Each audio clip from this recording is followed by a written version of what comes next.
नमस्कार शेतकरी बांधवांनो, आम्ही कृषी कन्या महात्मा फुले कृषी विद्यापीठ राहुरी संलग्न डॉक्टर उल्हास पाटील कृषी महाविद्यालय जळगाव पदवीच्या शेवटच्या वर्षाच्या विद्यार्थिनी ग्रामीण जागरूकता कार्यानुभव कार्यक्रम 23-24च्या अंतर्गत आम्ही आज तुम्हाला खड्डा पद्धतीने शेणखत तयार करण्याचे प्रात्यक्षिक सादर करणार आहोत।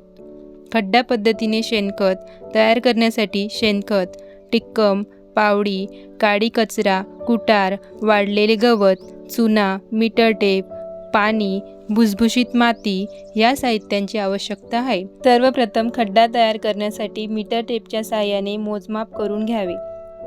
खड्ड्याचा आकार आपल्या सोयीनुसार घ्यावा। नंतर चुन्याच्या साहाय्याने लांबी रुंदी आखून घ्यावी। त्यानंतर टिक्कम पावडीच्या साहाय्याने खड्डा खोदून घ्यावा। आम्ही प्रात्यक्षिकामध्ये 1 मीटर खोल खड्डा खोदला आहे। जर मातीचा ओलावा नसेल तर पाणी टाकावे। त्यानंतर सर्वप्रथम खड्ड्यात काडी कचऱ्याचा एक थर टाकावा। त्यानंतर त्यावर एक थर मातीचा टाकावा। पुन्हा काडी कचरा टाकावा व त्यानंतर ओलाव्यासाठी पाणी त्यानंतर सर्वप्रथम खड्ड्यात काडी कचऱ्याचा एक थर टाकावा। त्यानंतर त्यावर एक थर मातीचा टाकावा। पुन्हा काडी कचऱ्याचा एक थर टाकावा। त्यानंतर ओलाव्यासाठी पाणी टाकावे।